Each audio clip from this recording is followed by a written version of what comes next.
Welcome Flory Models Daily Vlog. Here we are on the 1st of October 2015, another month we're into. Great work getting on here, absolutely flying through this particular build. As we know, I speak about it, I think we said about it yesterday even. Great kits to go together extremely fast. No real fit issues, just little, little tiny things that you have to watch out for. Tiny little bits of flash can cause loads of problems. For instance, the tail of this going together when it sandwiches together, if you don't take care of the ejector pin marks, it doesn't go, it's simple as that. And a few other little bits and pieces around with it. My only bugbear, and it's the age of the kit and that, I talk about ejector pins and it makes it sound like I'm a bit of a martyr for them and all the rest of it, but it's horrible because they're on the inside of these. Luckily they're so shallow you can sand them out and you're still left with all of that detail. But needless to say, as you can probably see, it's together. It's drying in various locations here, so you have to be a little bit careful. Little bit of brown paint floating around that I had on the go, so we've just done a few little seam checks, things like that, so we can get ready for rescribing, touching in, things like that. That hole that we overdid in there is now been filled completely, ready for drilling out tomorrow, and generally looking the part, no problem at all.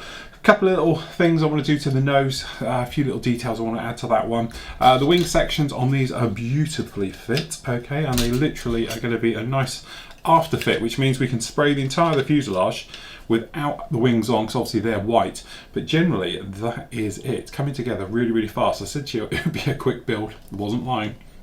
We've done that. The instrument panel is colour photo etched, so we've done the old PVA trick to give us that nice glass instrument look, things like that. So that one is ready to go in and do. To be honest, behind me, over here, we've got to weather it down and all the rest of it, but we've got the top of the instrument panel, so that can go on. Then we can get the nose fitted on there and everything else. Then we can get the glasswork masked up, get the glasswork fitted onto it, and basically we're ready for paint. We are absolutely flying, so it's no problem with this one at all. So then we can get it into primer, and then we're going to work with the old AK stuff and really push heavily through that. So that means we've had to close already, because I need to get on with it tomorrow, our next build. And I have the results. The top 5 were the 132nd Trumpeter A10A. That's a nightmare kit. I am glad that that didn't quite make the cut, because it is a problematic kit. It's got fish issues right the way through it. The only thing that's really nice with it is it's got lovely resin engines with it. The detail isn't bad at all. It's just horrible all over, and also if I was doing it I'd want to upgrade it to an A10C, and that would be a nightmare with that particular one. So anyway, that didn't quite make it. Another one that didn't quite make it but had loads and loads of votes was for the Halifax as well. That is for the Revel Halifax B 172nd kit. Another one that didn't quite make it was the Tamiya Corsair. I wouldn't want to build it. It's why we haven't done it yet either. We've done a Corsair. We've got a Corsair and it was a nightmare kit. I know what you're saying about it'd be great with the weathering and all the bits and pieces, but it's not. It's only going to be in blue, and weathering blue is pretty straightforward and things like that. It wouldn't be my choice to run out and do that one when we've got so many great kits around. That said, as I said, you're my boss. I will do it if you want me to do it. Something that didn't make the cut, but came up in third, was the Mong. Apparently it's pronounced Mong. I was corrected the other day. Somebody told me who's in the know. It's written Meng, pronounced Mong. I don't know. Meng and Mong. Who remembers that as a kid? So anyway, that didn't quite make it. But amazingly, and this is, I think, our Hans stirring the pot a little bit, what did make it was this. And who would have thought? I wouldn't have thought I would have built this kit in a million years, if I'm honest. It's ugly, it's not normal, and all the rest of it. But as Hans pointed out, and he's been championing this one for the last couple of votes that have gone up, the weathering options you can do with it are pretty, you could do anything to this and get away with it. It's Russian. I think we get the Ukrainian markings in here as well. We do, so I'd probably do it in Ukrainian markings because we like that one. He's got some great reference photos of that as well. We can detail up the rotor head. It's got this coaxial rotor system that does it, hence no tail rotor or anything else like that. But there is a multitude of options. Now, we have reviewed this kit. It didn't look too bad. I was particularly impressed with all the assertive detail and everything else like that. As you know, I do like to weather. I do like to go over the top with weathering, and you definitely can do it with these birds because none of them ever look nice. So this is our next build. So I'm going to be cracking on with this one tomorrow, amazingly. It'll be nice for me as well because, to be honest, a bit like the old Starfighter down here, it doesn't take up much room. I can get on with it relatively quickly, and I can get these built and done really, really fast. Okay, so amazingly, that was that one done just like that. So well done, everybody. Thanks for voting so quick, but I need really to crack on so I can start on this one tomorrow. So well done for that. something that didn't quite make it, but was very high up in the list as well, was really the only armour that was brought up, is the Mong, for the Russian fire support for the Terminator.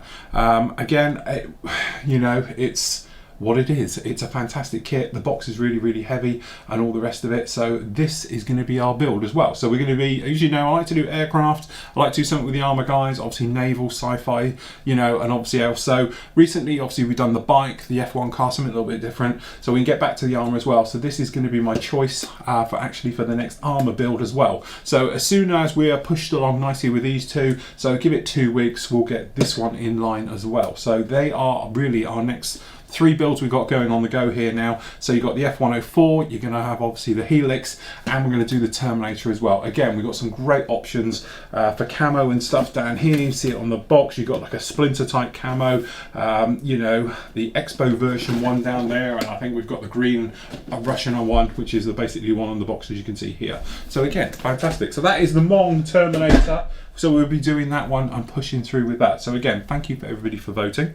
Right, okay, as we all know, it is the first, so that means the prize draw has ended for last month, and the winner of last month went to, and I did it via the number random generator earlier, went to post number 426 in the forum, and that is Norman French. So congratulations, Norman, well done to you.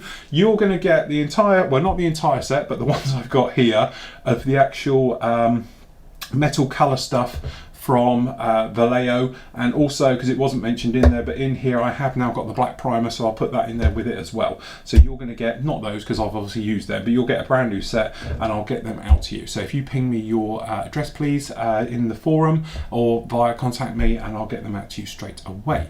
And also you get a set of stickers with that as well. So this week, or month even, so this is for October's one. Usual thing, go in the forum, it'll be set up by now, honest, and you can just put your thing down, count me in, the usual bits and pieces you want to put in that post, and that automatically enter you into it. Remember, you do have to be a member.